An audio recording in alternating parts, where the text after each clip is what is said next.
New York is cracking down on Airbnbs.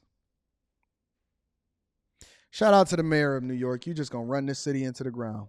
Make sure y'all get the likes up. Make sure you tap into the Patreon. Link is in the description as well as pinned to the top of the chat. Be prepared to be able to cam up within 10 minutes. We're going to get it popping. Welcome back to Squawk Box this morning. New York is going to begin enforcing a new law that regulates Airbnb rentals in New York. It happens today, and some say it could amount to an effective ban on short-term rentals. Robert Frank joins us now with the latest. What's going on here? Well, Andrew, starting today, short-term rental hosts in New York, that's Airbnb or Booking.com, they're going to have to register with the city, and they have to comply with a new law that states you cannot rent out your entire apartment for less than 30 days, and hosts can only offer short-term rentals if they remain with their guests in the apartment. Hosts face fines of up to $5,000 per violation.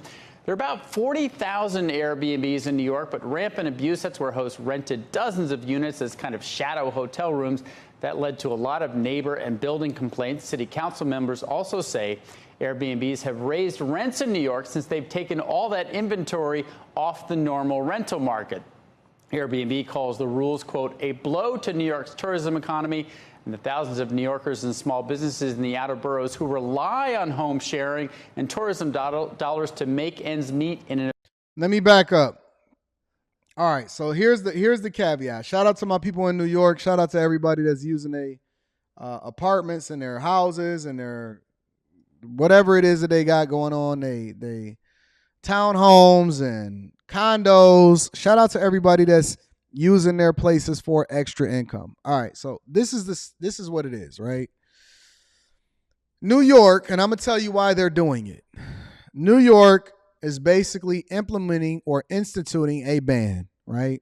Where hosts cannot rent out their apartment for less than 30 days. So everything that you do, if you go on Airbnb and you go on the application, right? You can do one of two options. You can do whatever it is that you want to rent it for as far as the short-term rental. Hey, you're going to be there for 3 days, 4 days, 5 days, 6 days, 7 days, 8 days, wherever it is that you're going to go location-wise. Or you can usually get it at a much better price if you do a long-term rental. So let's just say, for example, when I was down in Miami during the pandemic, and what I wanted to do, and I was wound up being there for like 4 months or something like that over the winter time, and I took me and my family there. What happened was I went on Airbnb and I basically booked, and I wanted to experience different places. So I stayed in Midtown, and then I went over to Coral Gables, and then I stayed in a hotel because I did a deal with with Marriott, and it wound up being really lucrative. And then I moved back over to Midtown because we really liked Midtown, and Midtown was dope. Brickell, all of those places, right? But what I would do is I would basically do long-term rentals for Airbnb, right? And the further out that you book it in most instances, not all, but the further out that you book it in most instances, what happens is then you make it much more easier for you financially in order to be able to maintain that, maintain living in that location. Now, the reason why I say that for specifically the Airbnbs that was in Miami is because a lot of people go down to Florida and Southern Florida for vacation, for New Year's Eve, for Christmas break, right?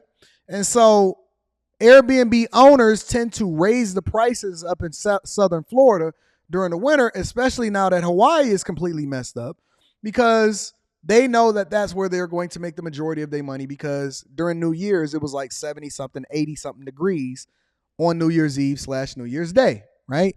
In other instances, when you book closer to the date, depending on if there's nothing going on in that specific city, then you can sometimes get a significant discount depending on what's happening. Now, in New York, it's a little bit different. The reason why they're doing this is because the price of housing and even rent in most of these locations over in New York City and in all of the major boroughs has skyrocketed and it's out of control. And then on top of that, they also have a migrant crisis. Let me say it one more time. The average cost of rent in some of these places, including, I heard over in Manhattan, has eclipsed over almost $6,000 a month just to have a basic apartment that does not have any additional room. And sometimes you live in substandard conditions and you got rats running across the street. The basic apartment is now eclipsing the amount of over $6,000 in a lot of places over in New York. And then on top of that, they're still trying to find housing for migrants. And so what New York did, shout out to Mayor Eric Adams, that is absolutely doing a horrendous job over in New York. What New York City did was they decided to leverage what other people were using as short-term rentals when people were able to make a lot of money based off of whatever it is that they listed their apartment for, Airbnb. And they said that we want you, or we're going to force you. Now, this is the government, especially blue cities, that are then overstepping their boundaries in order to then control what is happening in the market. This is not true capitalism. This is now becoming socialism. This is now becoming overtaxation without representation. Because what they're doing now is saying that, listen, in order to ease and hopefully lower the amount of money that it's going to take for people to be able to live in New York City, we have to put more inventory on the market. We have to artificially inflate inventory in order to hopefully, and they can't even make anybody lower their prices, hopefully lower the cost of living for you to then come and move in New York City. So now they're taking tens of thousands of dollars or tens of thousands of units, and they're converting them over artificially. Even though you own them, you can't necessarily rent it out. They're taking all of these units that originally was allocated for Airbnb, and they're trying to force people artificially to then lease out their locations for longer terms instead of shorter term rentals, which they hope that then lowers the cost of living or lower the rent amount to then make more inventory available for the general public to then choose from. It's all a finesse. It's all a finesse. Now, how are they doing that? They're saying that you cannot rent out an entire place for less than 30 days, which you then now have said, okay, well, skip it then. I guess I might as well rent it out for a year or do a lease or force somebody to sign a year lease or 18-month lease in order for them to even be able to move here, right? Reservations have to be capped at 2 guests. The fines, according to it, is $5,000, and you actually have to register it with the city that they then have to list that on Airbnb. Now, it has been thousands and thousands of applications for people to be able to apply to use the limited amount of space that they have to then do short-term rentals. Guess how many have been approved? Less than 300. Less than 300 of the tens of thousands of applications. I'm hearing that it's allegedly over 20,000 applications that already have been applied for, and they have only approved 250 something odd or somewhere less than 300 applications for people to be able to utilize their locations as short-term rentals.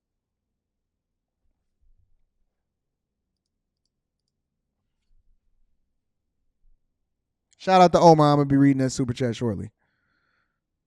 And you can get a $5,000 fine if you do not abide by these rules and you get caught doing something that you're not supposed to do.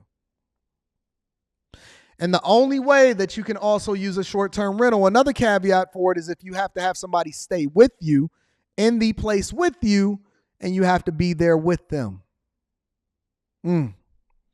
Talk about blue cities completely ruining everything. Per violation. There are about 40,000 Airbnbs in New York, but rampant abuse, that's where hosts. I'm about to drop the link in the chat for y'all to be able to cam up if you have a question or if you have a discrepancy with me that you want to address personally. I am going to make that available for you. You do not have to cam up if you do not want to. That is up to you. I'm going to pin it to the top of the chat. Make sure y'all tap into the Patreon. Link is in the description as well as pinned to the top of the chat also. Rented dozens of units as kind of shadow hotel rooms.